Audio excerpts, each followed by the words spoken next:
Hello everyone, welcome to target for IQ.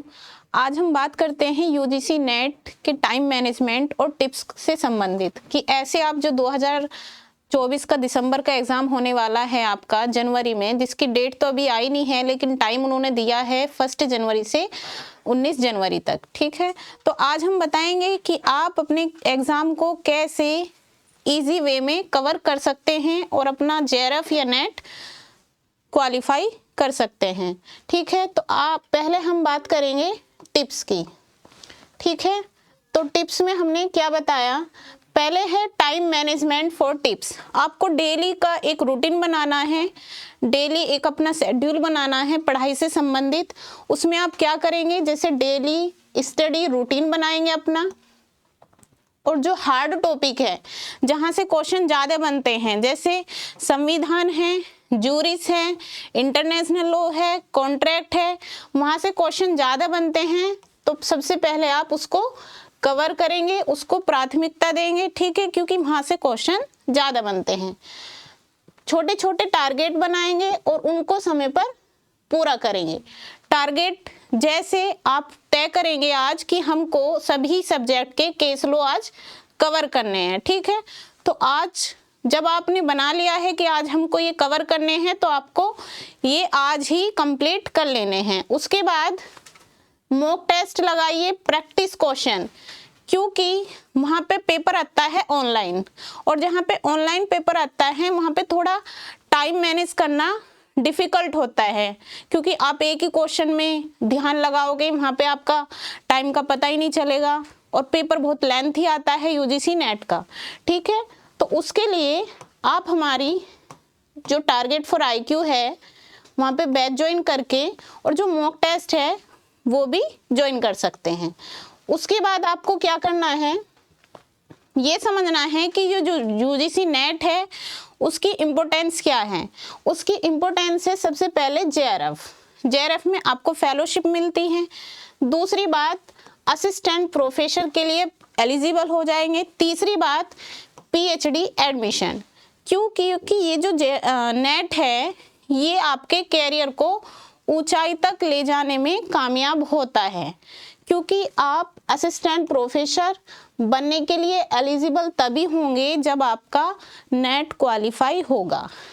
उसके बाद क्या करना है, हमारा यूजीसी नेट बैच ज्वाइन कर सकते हैं आप। ठीक है, वो चल रहा है और उसमें इतना कंटेंट है, इतना मटेरियल है कि आप अब भी अगर ज्वाइन करेंगे तो उसको आप इजीली कवर कर सकते हैं और अपना एग्ज़ाम अच्छे से दे पाओगे, जिसमें आपको लाइव क्लासेस मिलेगी, रिकॉर्डेड क्लासेस मिलेगी, हैंड राइटिंग नोट्स मिलेंगे, और नोट्स बहुत छोटे छोटे मिलेंगे, इम्पोर्टेंट मिलेंगे, जहाँ से क्वेश्चन बनने के अधिकतम चांस रहते हैं। उसके साथ साथ एमसीक्यू प्रैक्टिस, क्योंकि जहाँ पे ऑब्जेक्टिव पेपर होता है वहाँ पे एमसीक्यू प्रैक्टिस का बहुत ज़्यादा रोल होता है। अगर कैसे होता है कि जहाँ पे नोट पूछा है हम नोट को देखते ही नहीं हैं और हम आंसर लगाते हैं यस का, फिर जब आंसर की चेक करते हैं हम देखते हैं यहाँ तो नहीं पूछा था, हमने तो है पे लगा दिया। तो ये वाली चीज़ें कहाँ से कवर होती हैं, एमसीक्यू प्रैक्टिस से कवर होती है, जब हम बार बार टेस्ट देते हैं उससे कवर होती है। ठीक है, तो ये आपको हमारे बैच में मिलेगा। उसके साथ साथ हिंदी और इंग्लिश बोथ लैंग्वेज में बैच अवेलेबल है।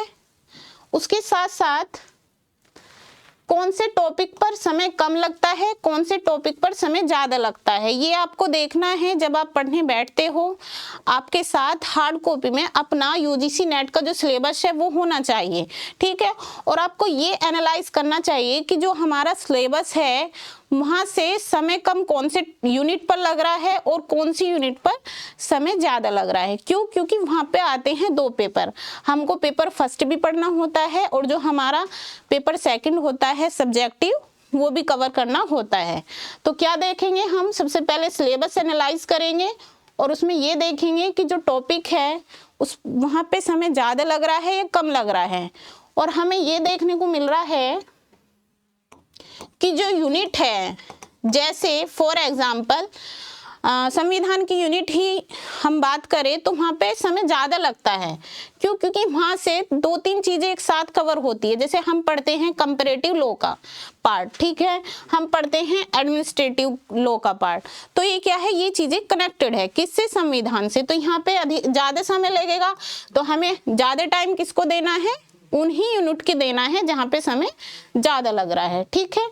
इसके साथ साथ आप बैच ज्वाइन करके अपनी जो परीक्षा है उसको हार्ड से सरल बना सकते हैं। और ये नंबर है, इस नंबर पर आप कॉल कर सकते हैं, आपकी कोई क्वेरीज है वो पूछ सकते हैं और सारी चीज़ें आपको इस नंबर पे पता चल जाएगी और अपना बैच ज्वाइन कर सकते हैं।